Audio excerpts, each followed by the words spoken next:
14 नवंबर 2021 को एडले ने परफॉर्म किया, टीवी के ऊपर वन नाइट ओनली परफॉर्म किया, जिस पर लोगों ने एडले का नया टैटू देखा जो कि प्लैनेट सैटर्न के ऊपर बना हुआ था और इसके ऊपर बहुत ज्यादा चहमगोइयां हो रही हैं। लोग जानना चाहते हैं कि इस टैटू का क्या मतलब है और एडले ने अपने बाजू के ऊपर यह टैटू क्यों बनाया है। तो welcome to Almas Jacob live, मैं हूं अल्मास जेकब और आप देख रहे हैं Adele one night only was a satanic ritual and the meaning of her tattoo.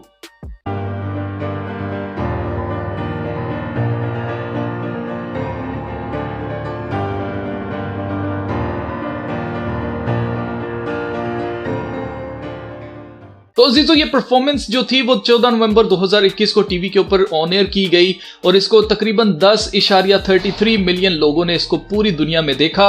ये परफॉर्मेंस सिर्फ कोई परफॉर्मेंस नहीं थी, मेरे मुताबिक ये एक शैतानी रस्म थी जिसमें एडले का रैंक बढ़ा दिया गया है। पहले ये किसी छोटे लेवल पर थी, अब उस छोटे लेवल से ये बढ़कर एक मजीद ऊंचे लेवल पर इसका रैंक इंक्रीज कर दिया गया है।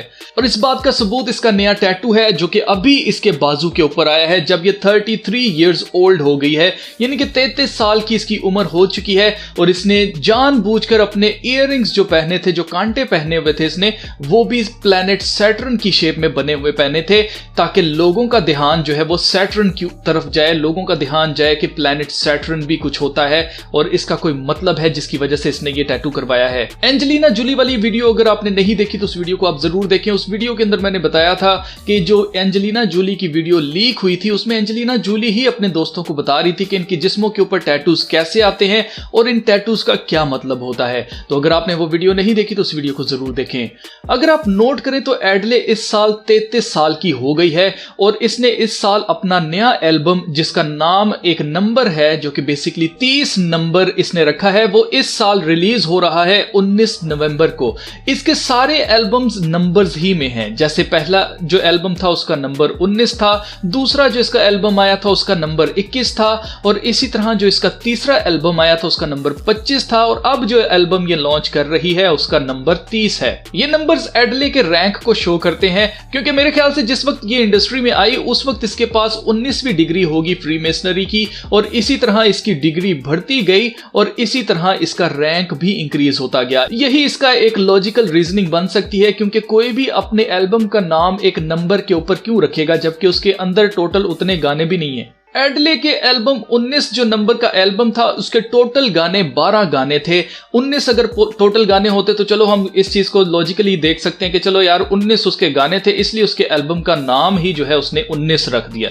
तो जबकि ऐसा हकीकत में नहीं है, आप इसके सारे एल्बम्स को जाकर देख लें, टोटल नंबर ऑफ सॉन्ग्स उतने नहीं होंगे जिस तरह का नाम इसने रखा है एल्बम का या नंबर रखा है। इसलिए इसकी लॉजिक रीजनिंग यही हो सकती है कि ये नंबर्स एडले के रैंक को शो करते हैं जो कि फ्रीमेसनरी में इसका रैंक था। ये परफॉर्मेंस एक पूरी की पूरी रस्म थी जिसका सबूत ये है कि सब कुछ न्यूमरोलॉजी और एस्ट्रोलॉजी को मिलाकर किया गया है। जैसा ये शैतान के पुजारी हमेशा ऐसा ही करते हैं। जैसे जिस जगह ये परफॉर्म किया गया है अगर आप नोट करें तो वो हॉलीवुड की पहाड़ी के बिल्कुल पास है और हॉलीवुड जो है वो बेसिकली मैं आपको बता चुका हूं कि शैतान का गढ़ है जहां से ये सारी प्रोडक्शंस निकलती हैं। उसके बाद फिर बॉलीवुड आता है और मजीद इंडस्ट्रीज इसके नीचे आती हैं। सबसे टॉप पर हायरार्की के ऊपर सबसे टॉप पर हॉलीवुड आता है और आप देख सकते हैं कि ये बिल्कुल उसके पास जो है इसको परफॉर्म किया गया। मजीद जिस जगह के ऊपर जिस स्टेज के ऊपर इसने परफॉर्म किया है उसको बोलते हैं ग्रिफिथ ऑब्जर्वेटरी। ये ऑब्जर्वेटरी जो है वो एस्ट्रोलॉजी के लिए यानी सितारों और सियारों की लोकेशन को देखने के लिए बनाई जाती हैं और ये जो ऑब्जर्वेटरी है ये भी बेसिकली इन्हीं प्लैनेट्स की अलाइनमेंट और ये सारी चीजें खास तौर से एस्ट्रोलॉजी के अंदर जो सारी नॉलेज जो चीजें होती हैं कि जी इस वक्त सितारा किस तरफ है तो उसका क्या मतलब होगा, ये सारी चीजें देखने के लिए ये ऑब्जर्वेटरीज बनाई जाती हैं। और इस जगह के ऊपर परफॉर्म करना और अपना जो टैटू है उसको शो करना दुनिया को, उसी हाथ के अंदर माइक पकड़ के गाना ताकि दुनिया को नजर आए कि आपने अपने जिस्म के ऊपर एक नया टैटू बनवाया है। तो ये सब कुछ जानबूझकर प्लान्ड है और प्लान करके ऐसा किया गया ताकि लोगों का ध्यान इसके नए टैटू की तरफ जाए। अब 14 नवंबर 2021 को अगर आप न्यूमरोलॉजी के मुताबिक जमा करेंगे जिस दिन इसने परफॉर्म किया है तो ये नंबर बनेगा 66। अब अगर आप नोट करें तो कोई 6 साल के बाद इसने एल्बम दोबारा एक नया लॉन्च किया है जिसका नंबर 30 रखा गया है, लेकिन 6 साल और जो 66 बनता है इसके अंदर 6 को अगर आप ऐड करेंगे तो ये 666 बनता है। और इसकी परफॉर्मेंस को अगर आप देखेंगे तो टीवी के ऊपर जो ऑन एयर की गई है वो 88 मिनट्स की, टोटल 88 मिनट्स की इसकी परफॉर्मेंस जो है वो ऑन एयर की गई है। अगर आप नोट करें तो यहां पर भी न्यूमरोलॉजी चल रही है और 8 नंबर जो है मैं आपको बता चुका हूं कि इन्फिनिटी का सिंबल होता है, वो भी 8 नंबर की तरह का होता है। और ये अब मेटावर्स और ये सारा कुछ जो है वो इन्फिनिटी की तरफ लोगों को लेके जाना, हमेशा तक जीते रहने की जो ये लोगों को ख्वाब दिखा रहे हैं वो चीज शो करती है। और इसके अलावा आप देखिए कि इसने जो परफॉर्म किया उसके अंदर गाने की जो लिस्ट थी उसमें 10 गाने थे, लेकिन सबसे पहला गाना जो इसने परफॉर्म किया वो इसका टॉप चार्ट सबसे फेवरेट इसका गाना जो था हेलो, इसने वो परफॉर्म किया था। हेलो गाना जो है इसकी मेन थीम ही ये है कि hello from the other side, यानी कि दूसरी तरफ से या दूसरी दुनिया से सलाम। दूसरी दुनिया कौन सी है उसके बारे में बात करते हैं, आगे चलकर आपको बताता हूं। ये परफॉर्मेंस ट्रेविस स्कॉट की तरह जानबूझकर नवंबर के महीने में रखी गई, और नवंबर साल का वो महीना होता है जो जादूगरों के लिए सबसे बेस्ट टाइम होता है जादूगरी करने के लिए, क्योंकि इनके मुताबिक हमारा जो फिजिकल वर्ल्ड है और एक स्पिरिचुअल वर्ल्ड है उसके दरमियान एक पर्दा होता है। इंसान उस पर्दे के पार नहीं देख सकते हैं, मगर रूहानी दुनिया में रहने वाली चीजें इस दुनिया को ना सिर्फ देख सकती हैं बल्कि इस दुनिया में आ जा सकती हैं।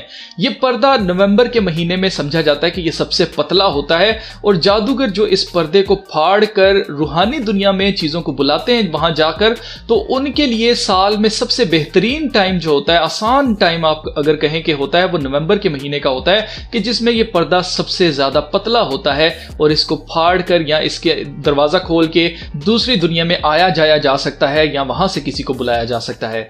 एडले के नए एल्बम का नंबर 30 है, और इस एल्बम से अगर देखा जाए तो एडले ने 3 गाने परफॉर्म किए थे जो कि नए इसके गाने हैं, तो 3 को अगर आप जमा करेंगे 30 के अंदर तो ये भी 33 बनता है। इस परफॉर्मेंस को टीवी के ऊपर टोटल 10.33 मिलियन लोगों ने देखा, यहां पर भी नंबर 33 आता है। एडले के एल्बम के नंबर्स को अगर आप आपस में माइनस करेंगे, उनके बीच का जो डिफरेंस है अगर आप उसको निकालेंगे तो ये यहां पर नंबर 11 बनता है। एल्बम के जो इनके नंबर्स हैं, जैसे 30 में से अगर 25 को माइनस करेंगे तो नंबर 5 बनता है, 25 में से 21 को माइनस करेंगे तो ये नंबर 4 बनता है, इसी तरह 21 में से 19 को माइनस करेंगे तो ये नंबर 2 बनता है। अब आप इन सब को जमा करें तो नंबर 11 बनता है, और नंबर 11 लूसीफर का नंबर है, मैं आपको बता चुका हूं, और लूसीफर का ही ताल्लुक है सैटर्न से और जो इसने टैटू बनाया है। इसी तरह अगर आप इसके सालों के डिफरेंस को देखेंगे कि किस किस साल में इसका एल्बम आया है, तो 2021 में से 2015 को अगर आप माइनस करेंगे तो ये नंबर 6 बनता है। इसी तरह 2015 में से 2011 को माइनस करेंगे तो नंबर 4 बनता है,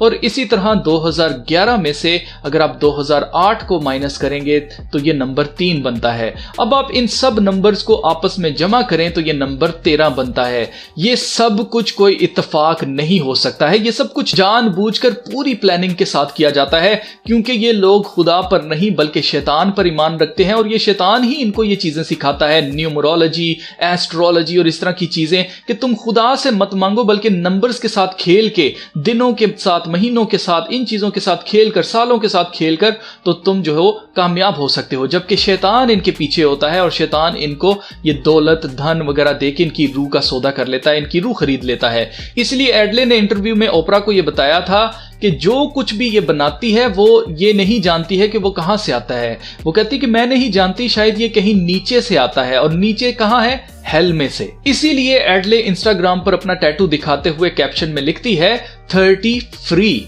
33 लिखने के बजाय 30 फ्री लिखकर अपना टैटू दिखा रही है। ये फ्री किसी आजादी के लिए नहीं यहां पे इसने लिखा, बल्कि फ्री मेसनरी के लिए लिखा है कि ये 30th डिग्री फ्री मेसन बन चुकी है। यही वजह है कि ये तस्वीर ब्लैक एंड व्हाइट में रखी गई है। यही वजह है कि ज्यादातर ये काले कपड़ों में ही दिखाई देती है, क्योंकि जादूगर जो है काले कलर की नेल पॉलिश लगाना और काले कलर के कपड़े पहनना पसंद करते हैं, क्योंकि ये डार्कनेस को, इविल स्पिरिट्स को और इन चीजों को शो करती हैं। ये चीजें, कलर्स के अंदर भी ये सारा मैजिक होता है। इसके अलावा अगर आप इसके बहुत सारे ऐसे कवर्स हैं जो कि मैगजीन्स के लिए इसने कवर्स शूट करवाए थे, अगर आप नोट करें तो वहां पर इसकी किस किस्म की तस्वीरें हैं। इसकी तस्वीरें एक आंख वाली हैं, एक आंख के ऊपर इसने एक हाथ रखा हुआ है।